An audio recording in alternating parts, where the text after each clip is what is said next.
ada beberapa pertanyaan. Saya ingin melanjutkan pertanyaan juri pertama tadi. Iya Pak, siap. Jadi gini Mas, kalau kalau kita mencas HP itu sebetulnya persoalannya bukan hanya di berapa tegangan rata-ratanya. Tegangan rata-rata itu penting. Tapi tadi kan ditanyakan daya. Daya itu kan artinya perkalian antara arus dan tegangan. Oke. Jadi arusnya itu berapa? Jadi totalnya itu energi yang dibutuhkan untuk mencas satu HP mulai dari kosong itu ya itu berapa? Karena kalau misalnya kenapa misalnya di situ baru 1 kilometer sudah bisa penuh, ya mungkin nggak terlalu kosong kan gitu, ya. Jadi kita harus punya asumsi bahwa itu dimulai dari kondisi kosongnya handphone gitu ya. Itu satu.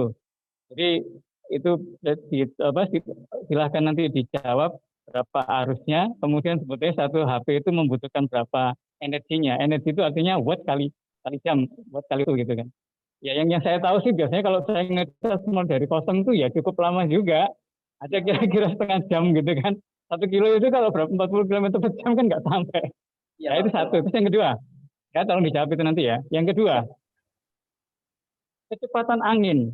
Ingat, pada saat kita mengendarai kecepatan angin itu berubah-ubah. Itu artinya tegangan masuk ke ke baterai handphone itu berubah-ubah. Itu sangat kritikal. Jadi kita tidak bisa menggunakan tegangan yang berubah-ubah, itu akan cepat merusak baterai. Jadi umur baterai itu akan pendek kalau tegangannya berubah-ubah. Itu kenapa dalam beberapa energi terbarukan itu selalu ada yang namanya charge controller. Jadi charge controller itu untuk mengubah supaya kalau tegangannya nanti pas tinggi itu akan diturunkan sampai sebatas nilai yang diharapkan, terus juga begitu pada saat rendah dia juga akan dinaikkan sehingga tegangan itu tetap stabil. Ya, silakan dijawab. Baik, terima kasih Pak untuk menjawab pertanyaan yang pertama itu berbicara mengenai tadi itu Pak output yang dihasilkan. Artinya output yang dihasilkan pada saat kita uji coba Pak itu HP itu 0% Pak baterainya Pak. Kita memang indikator 0%, kemudian menggunakan jarak 1 sampai 1,5 km dengan kecepatan 40 km per hour itu menghasilkan sampai daya 10% Pak. Dan itu masih relatif Pak.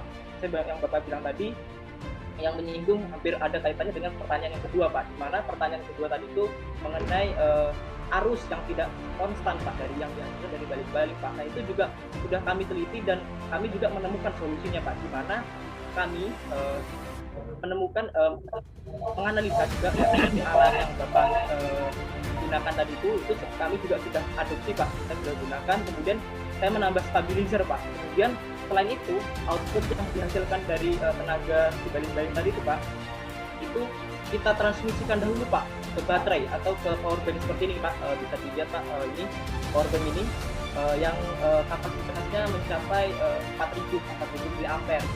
Nah ini kita gunakan ini Pak, artinya untuk apa? Supaya hasil output tenaga yang dihasilkan, hasil output voltase yang dihasilkan itu Pak, untuk mengecek HP itu supaya lebih smooth Pak. Artinya jika ada tegangan yang berlebih ataupun tegangan yang kurang itu akan ditransmisikan dahulu di stabilizer. Kemudian ketika kita jalan HP itu sudah penuh Pak, kan ini menunjukkan kita sudah penuh, maka akan ditampung dahulu Pak di baterai ini tadi Pak, di baterai ini fungsinya Pak itu. Kemudian di lain sisi Pak, alat ini juga ada beberapa alat khusus Pak yang kami tidak disebutkan, dan itu merupakan nanti semacam keunikan dari produk kita Pak yang tidak boleh kita kasih tahu Pak. Terima kasih. Mohon maaf kepada saudara waktu terima kasih. Seperti tanya jawab telah selesai. Terima kasih kepada peserta dengan nomor urut 5. Selanjutnya yaitu penilaian poster dari peserta nomor urut 5.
atau mengenai quality management.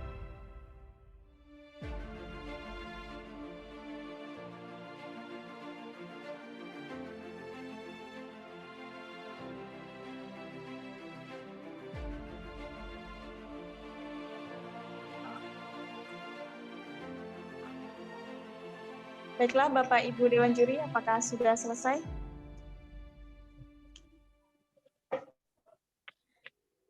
Baiklah, untuk tim selanjutnya akan melakukan sesi tanya jawab, yaitu tim dengan nomor urut 6 dengan nama Ketua A.